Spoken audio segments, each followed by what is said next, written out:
अगले वक्ता के रूप में आज की इस गोष्ठी के विशिष्ट अतिथि आदरणीय डॉक्टर ब्रजेंद्र बौद्ध जी को, जो पूर्व उच्च शिक्षा आयोग के सदस्य हैं, उनको आमंत्रित करती हूँ कि वे आए और 15 मिनट इस सभा को अपना उद्बोधन दें संबंधित विषय पर।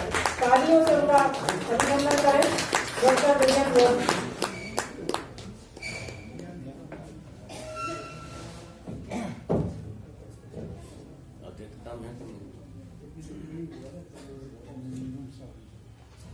तथागत भगवान बुद्ध, परम पूज्य बाबा साहब अम्बेडकर, बहुजन समाज में जन्मे संत महात्मा बुजुर्गों को नमन।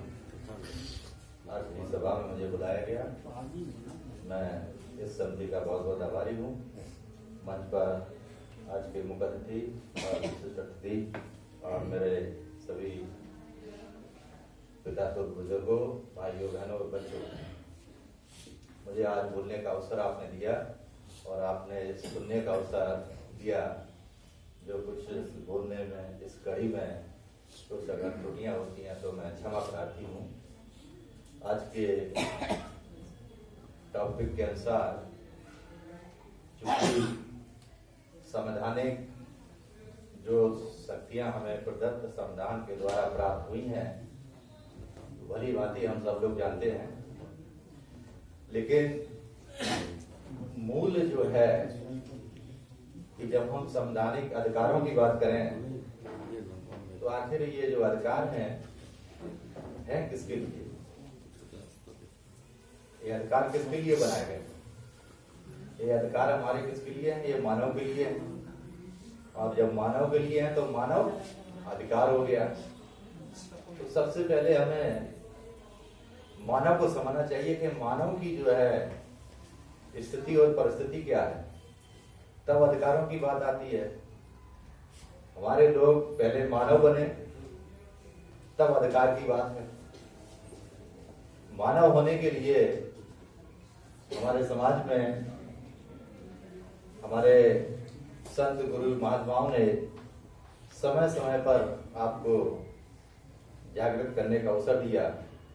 तो तथागत बुद्ध से लेके आज मानवर साहब कांसीराम तक आपकी कड़ी से कड़ी जुड़ती चली आई।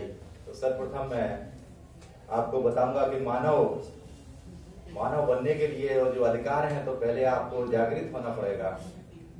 तो तथागत बुद्ध ने सही, तो बुद्ध कहते हैं कि व्यक्ति को इस चीज का बड़ा विशेष ध्यान रखना चाहिए कि हम सर्वप्रथम मानव बनने की कड़ी में जाए। तो बने कैसे? तथागत बुद्ध ने सर्वप्रथम बताया आदमी को कि हमारा जो जीवन है, इस जीवन को हमें किस तरीके से जीना है। कुछ ना कुछ अगर हम सील का ही पालन करें तो फिर जो व्यक्ति अगर सील का पालन करेगा तो उसे अनुभूति होगी अपने आप में। जिंदगी का एक मापदंड है सील, कि हम मस्तिष्क में इस बात को बैठा लें कि हम चोरी नहीं करेंगे, हम जीव हत्या नहीं करेंगे, हम किसी के साथ मारपीट नहीं करेंगे, हम जो है व्यभिचार से दूर रहेंगे, हम झूठ नहीं बोलेंगे। तो हमें ये डिसाइड करना है। ये चीज हमें बुद्ध बता गए, पहले ही से कह गए कि ये जो सील है यही हमें अपनी मानवता और मानव बनने का रास्ता दिखाता है। व्यक्ति के अंदर सील, जैसे हम कोई काम करने जा रहे हैं और अगर हम सतत सीलों का अभ्यास कर रहे हैं तो अभ्यास में व्यक्ति ये जान जाता है कि जो है हम कौन सा कुशल कार्य कर रहे हैं और कौन सा अकुशल कार्य कर रहे हैं। स्वयं जान जाता है कि आप गलत काम कर रहे हैं कि सही काम कर रहे हैं। अगर हम गलत काम कर रहे हैं तो हिंसा वाला काम कर रहे हैं, और हिंसा अगर करते हो तो संवैधानिक आपको अधिकार प्राप्त हैं जो आपको फंडामेंटल राइट्स के रूप में मिले हैं। लेकिन उसमें भी फंडामेंटल राइट्स में जब जाएंगे तो आपको समानता का अधिकार प्राप्त है, आपको स्वतंत्रता का अधिकार प्राप्त है, आपको धार्मिक स्वतंत्रता का अधिकार प्राप्त है, आपको संवैधानिक उपचारों का अधिकार प्राप्त है, आपको संस्कृति शिक्षा संबंधी अधिकार प्राप्त हैं। अधिकार तो आपको फंडामेंटल राइट्स मिल गए। पहले संपत्ति का अधिकार भी था, लेकिन चूंकि उसको अधिनियम बना दिया, कानूनी रूप दे दिया गया। लेकिन प्रश्न इस बात का उठता है कि मुझे फंडामेंटल राइट तो मिले हैं, लेकिन उसके बावजूद भी क्या इस देश के अंदर मानव की गरिमा और मर्यादा, समता और समानता पर कार्य हो रहा है? सोचने की बात तो ये है। इसलिए जो राइट मिले हैं तो हमें उस राइट का उपयोग कैसे करना है, उसके लिए तो आपको परम पूज्य बाबा साहब ही कहते हैं कि हमने तो राइट तो आपको दे दिए, लेकिन इसको लागू तो आपको ही कराएंगे। लेकिन आप कराएं कैसे? उस कराने के लिए आपको तथागत की तरफ जाना पड़ेगा। बिना तथागत के आप अपने अधिकार प्राप्त नहीं कर सकते, क्योंकि अगर हम तथागत के द्वारा जो बताई गई चीज है, अगर हम उसके अनुसार पालन करने लगे और उसको हम अपने जनता के बीच और हमारे साथ जो लोग मिलने जुलने वाले लोग हैं और अपनी बात उनके बीच अगर रखें और उन्हें समझाएं, तो फंडामेंटल राइट एकदम क्लियर हो जाएंगे।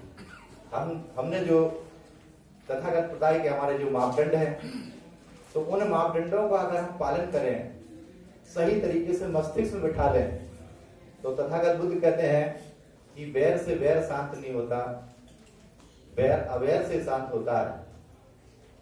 अवैर का मतलब मैत्री।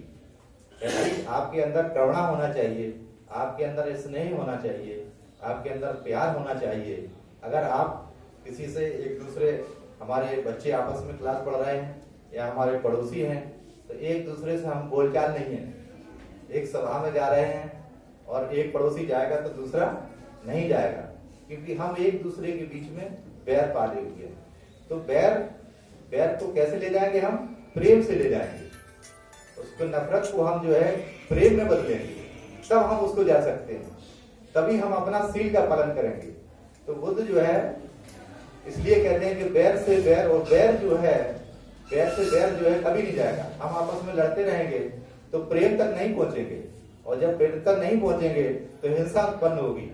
तो सारी जो चीज है, जो हिंसा है, वो सब पूरी मन की है।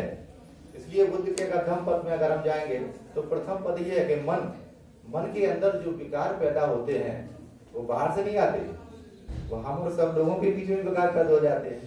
तो जो व्यक्ति अपने मन ही ऐसा है कि सारी प्रवृत्तियों का अगुवा होता है, मन में अगर हम सोच लें कि हमें गलत काम करना है, तो सारे जो प्रवृत्तियां हैं वो गलत काम में लग जाती हैं।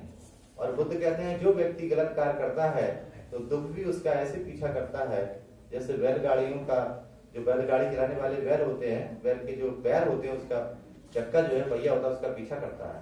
तो दुख ऐसे पीछा करता है अगर कोई व्यक्ति बैर पालता है, किसी के साथ हिंसा करता है, किसी के साथ गलत व्यवहार करता है और फंडामेंटल राइट का कोई उल्लंघन करता है, तो दुख भी उसको प्राप्त होता है। कभी कभार जिंदगी में हम सब लोग ये सोचते हैं कि जो है ये तो गलत काम करता चला जा रहा है और ये तो बहुत सुखी है, लेकिन ऐसा नहीं है। तो बुद्ध कहते हैं कि जब किसी व्यक्ति के पाप कर्म इकट्ठा हो जाते हैं और इकट्ठे होने के बाद जब दुख प्रारंभ होता है, तो वो निवृत्ति तक जो है दुख भोगता चला जाता है। इसी तरीके से भगवान बुद्ध कहते हैं कि अगर मन को अगर हम शांत रखें और मन के द्वारा हम अच्छा सोचें, सत्य बोलें और किसी के साथ हिंसा का व्यवहार न करें, और अगर हम पाप कर्म ना करें, अगर मन के अंदर ये चीज आ जाए कि हमें किसी के साथ हिंसा नहीं करना, किसी से झूठ नहीं बोलना है, किसी की मारपिटाई नहीं करना है, किसी प्रकार का पाप कर्म नहीं करना है, तो आपको, अगर आप पाप कर्म को नहीं करना है तो फंडामेंटल राइट्स, आपके जो मूल अधिकार वो अपने आप फॉलो हो जाते हैं हृदय से। तो जो भी चीज है, संवैधानिक जो चीज आई है, वो परम पूज्य बाबा साहब तथागत बुद्ध के द्वारा जो बताए गए रास्ते हैं, संत कबीर साहब ने जो चीज बताई है वो है, संत रविदास जी ने जो बात बताई वही है। उन चीजों को जो उन्होंने फंडामेंटल राइट्स के अंतर्गत रखा है। समानता की बात, अगर इस देश या दुनिया में अगर किसी ने समानता की बात करी तो बहुजन समाज में जन्मे संत महात्मा गुरुओं ने समानता की बात करी, नहीं अन्यथा तो वो लोग भी इस देश के निवासी हैं जो हिंसा की बात करते हैं, जो हिंसा का जिनका धर्म है। लेकिन बुद्ध ने, कबीर ने कभी हिंसा की बात हटा के मानवता की बात की। इसी बीच में मैं आपके समक्ष एक बात और रखना चाहूंगा कबीर साहब की, कि पोथी पढ़ पढ़ जब मुंगा पंडित हुआ ना कोई, ढाई आखर प्रेम के पढ़े से पंडित हुए। हम जो पढ़ रहे हैं, अगर जो हमें नॉलेज है, जिस चीज का हम नॉलेज हमने जो अर्जित किया है, तो वो पढ़ने से कोई व्यक्ति पंडित नहीं हो जाता है। उसके लिए जरूरी है कि आपके हृदय के अंदर, आपके हृदय है जो, उसके अंदर, आपके अंदर प्रेम, आपके अंदर करुणा जागृत होना चाहिए। जब प्रेम के शब्द आपके अंदर स्फुटित हो जाते हैं और आपके अंदर करुणा आ जाती है, तो रास्ता चलता हुआ आदमी भी जाता है तो उसको दुख है, कोई अगर कष्ट है और उसको प्यास लग रही है, तो रास्ते आप जाएंगे। अगर आपके अंदर प्रेम के बीज फूट गए हैं तो उसको पानी पिलाने का आप काम करेंगे। और जिस व्यक्ति के अंदर करुणा और प्रेम जागृत नहीं हुआ है, वो कहे मैंने तो क्या लेना देना। तो करुणा भी तथागत बुद्ध को चौथे स्तंभ के रूप में बाद प्राप्त हुई थी। जब भगवान बुद्ध को ज्ञान प्राप्त हो गया और ज्ञान के बाद उन्होंने सोचा, मैं जो चाहता था दुनिया में, जिस सत्य को मैं जानना चाहता था, जिस सत्य का मैं साक्षात्कार करना चाहता था, जो धर्म, जो चीज मिलना चाहिए थी, मुझे बोधि प्राप्त हो गई। अब मैं अपने तय शर्तों के अनुसार मैं अपने घर वापस कर सकता हूँ। लेकिन फिर उसके बाद जब वो रास्ते में चलते हैं तो वही सोचते हैं कि आखिर जो मुझे बोधि प्राप्त हुई है, आखिर जो मुझे जो ज्ञान प्राप्त हुआ है, आखिर जो मुझे सत्य प्राप्त हुआ है, इसका सत्य का हमारे लिए है क्या, आपके लिए भी है। तो उसके बाद जो है हर आने की जगह मन लेते हैं कि हमें जो सत्य का जो प्राप्त हुआ है, जो ज्ञान प्राप्त हुआ, वो हमें लोगों के कल्याण के लिए है। और तब करुणा, अपार करुणा आती है, तब बुद्ध जो है अपने पंचवर्गीय भिक्षुओं को जाके अपना उपदेश देते हैं। साथियों, मैं ये कहना चाहूंगा कि आपका कर्तव्य है कि अगर आपको पता है कि फंडामेंटल राइट्स क्या है, आपको पता है कि हमारी ड्यूटी क्या है, अगर हम ये ड्यूटी को मान लें और उसको मस्तिष्क में बैठा लें और जाके आपको जो ज्ञान प्राप्त है, अगर ये एक दूसरे के साथ बांटें, इसको वेलफेयर में लगाएं आप, तो बहुत जल्दी हम अपने समाज को और अपने समाज के अलावा अन्य लोग भी हैं उनके बीच में जाके और बहुत अपनी बात को आगे बढ़ा सकते हैं और फंडामेंटल राइट्स को आप आगे ले जा सकते हैं। साथियों, मैं इसी बीच में अगर देखा जाए, अभी हमारे गीत गाने का भरोसा नहीं करना, तो तथागत बुद्ध ने भी कहा इसी बात को कि भरोसा ना करना। कबीर साहब भी कहते हैं भरोसा नहीं करना। तो तर्क की कसौटी पे जो सत्य उतरे, जो खरा हो, वही बात माने, जो सत्य है उसी की बात माने आप। और अगर जो ये कहा जाए कि हमने धर्म में ये सिखाया है तुम्हें, तो वो बात गलत है। जब तक कि आप उस चीज को जांच न लें, जब तक कि उस चीज को आप मान नहीं लें। तथागत बुद्ध के सामने अंतिम समय में, महापरिनिर्वाण के समय में, तथागत बुद्ध आनंद से यही बात कह रहे हैं कि आनंद सुनिए, कि आप किसी की शरण में नहीं जाना, आप स्वयं अपनी शरण में जाना। आपको जो कुछ मिलेगा, जो आपको प्राप्त होगा, वो आपको अपनी शरण से प्राप्त होगा। आप दीपो भाव, अपने आप को प्रकाशमय करें। आप धम्म में लीन हो। आप अगर किसी के शरण में जाना, तो आप धम्म की शरण में जाना, आप संघ की शरण में जाना, आप किसी दूसरे की शरण में नहीं जाना। आप अपने आप में मनुष्य को मनुष्य अगर कहने वाले हैं, तथागत बुद्ध हैं, नहीं तो उसके पहले मनुष्य को ही कहने वाला इस दुनिया में नहीं था। उसी को संत कबीर साहब कहते हैं, देख कि प्रेम गली इतनी साकरी जिसमें दो न समाए। प्रेम गली इतनी साकरी है जिसमें दो न समाए। जब मैं था तो हरि नहीं, जब हरि है तो मैं। प्रेम गली अगर हमें जाना है, अगर हमें अपने पैरों पर खड़े होना है, तो कितनी साकरी गली है प्रेम, उसमें दो व्यक्ति नहीं जा सकते। अगर आपको सरवाइव करना, जाना, आगे निकलना है, जागृत होना है, तो तुम्हें अकेले ही जाना पड़ेगा। आपको आत्मा, परमात्मा, ईश्वर कोई लेकर नहीं जाएगा आपके साथ। आपको स्वयं ही उस रास्ते से जाना पड़ेगा, तभी आप आत्मनिर्भर बनोगे या आत्मनिर्भर भारत बनेगा आपका। ये कबीर साहब ही कह रहे हैं कि तब तक आप जागृत होने के लिए आपको अकेला जाना पड़ेगा और तर्क की कसौटी पे आप उसको पहचाने और जाने, तभी आप आगे जा सकते हैं। साथियों, मैं अपनी बात दो शब्दों के साथ बिल्कुल समाप्त करने जा रहा हूँ। मैं तथागत बुद्ध की दो बात से, भगवान बुद्ध ने से एक बात पूछा कि भगवान आप हमें ये बताएं कि एक लाइन में अगर धर्म का उत्तर हो तो बताएं। तो भगवान ने कहा, यत् सुभाषितम तत् दुस्साहसितम। दुनिया में जो श्रेष्ठ है, दुनिया में जो अच्छा है, दुनिया में जो सुभाषित है, वही धर्म है। और अगर यही बात अगर हम अपने सब लोग मन मस्तिष्क में बैठाने की दुनिया में जो श्रेष्ठ है, दुनिया में जो सत्य है, दुनिया में जो सुभाषित है, अगर हम इस मस्तिष्क में मान लें, क्योंकि प्रकृति के अनुसार ही हमारा जन्म हुआ है, आप प्राकृतिक तरीके से नहीं। पिता पुत्र के संयोग से ही संतानोत्पत्ति हुई है। जो संतानोत्पत्ति दूसरे धर्मों में जिस तरीके से बताई गई है, क्या प्रैक्टिकली अगर देखें आप, अगर हुई हो तो आप जानते हैं, और नहीं हुई है तब भी आप जानते हैं। तो हुई तो पिता पुत्र से ही संतानोत्पत्ति है। इसलिए जो सत्य है, जो सुभाषित है, जो अच्छा है, उसको माने। अगर यही बात मान के चले तो हमारे संविधान के द्वारा जो प्रोडक्ट राइट है उनका हम भरपूर उपयोग कर सकते हैं और दूसरे कल्याण के उपयोग कर सकते हैं। दूसरी बात, तथागत भगवान से एक प्रश्न किया कि भगवान हमें आप ये बताएं कि 2 लाइन में हमें उनका सार बताएं जो कि संविधान से रिलेटेड है। तो भगवान ने कहा, सब पापस कर्णम कुशल सुख संपदा सचित परियोदपनम एतान बुद्धान शासनम। सब पापस, कोई भी व्यक्ति, कोई भी बच्चा, या जो पढ़ने वाला है, या जो लिखने वाला है, या जो घर में रहने वाला है, देखिए फंडामेंटल राइट कितना बढ़िया एग्जाम्पल तथागत बुद्ध दे रहे हैं। सब पापस, आप किसी भी पाप कर्म को ना करें। अब पाप कर्म के लिए आपको ये डिसाइड करना है कि पाप कर्म है क्या। तो पाप कर्म आपके मन में तभी पता चलेगा जब आपने सीड को अपने मन में उसका अभ्यास किया हो कि आपके मापदंड क्या है जिंदगी में, कि हमें चोरी नहीं करना, हमें झूठ नहीं बोलना, हमें जीव हत्या नहीं करना, हमें शराब नहीं पीना, हमें बलात्कार नहीं करना, हमें किसी के बीच मार पिटाई नहीं करना, हमें एक दूसरे की बातों को उलझाना नहीं है। तो ये जो सारी चीज है, जो विकृति है मन की, इन विकृतियों का ध्यान रखना पड़ेगा आपको।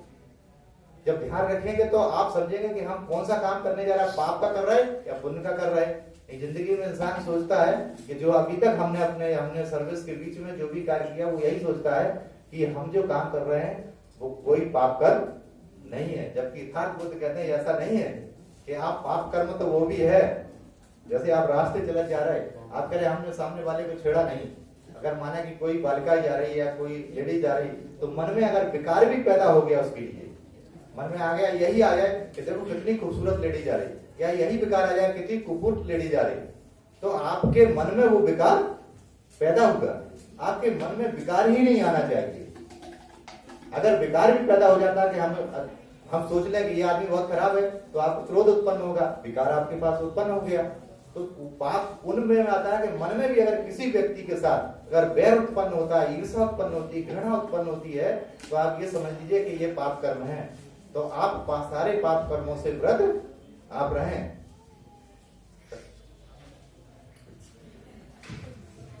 साथियों, काफी समय लग जाएगा, मैं अंत में आपके एक बात करके अपनी बात समाप्त कर देता हूं कि जो मुझे परम पूज्य बाबा साहब ने फंडामेंटल राइट दिया, और उन सबसे ज्यादा इम्पोर्टेंट अगर संविधान की आत्मा के रूप में आर्टिकल 32 है, हमारे वकील साहब बैठे हुए हैं, बताएंगे आपको। आर्टिकल 32 एक ऐसा है जो आपको न्याय की ओर ले जाता है। और आर्टिकल 32 को पढ़ें तो संवैधानिक उपचारों का अधिकार है कि हमें जो है सर्वोच्च न्यायालय के द्वारा आर्टिकल 32 के तहत और 222 के द्वारा उच्च न्यायालय के द्वारा हमें जो अधिकार प्राप्त हुए हैं कि हमारे साथ अगर कोई अन्याय होता है, हमारे फंडामेंटल राइट को कोई छेड़ता है, तो उसके द्वारा हम न्याय प्राप्त कर सकते हैं। इन्हीं शब्दों के साथ जय भीम, नमो बुद्धाय।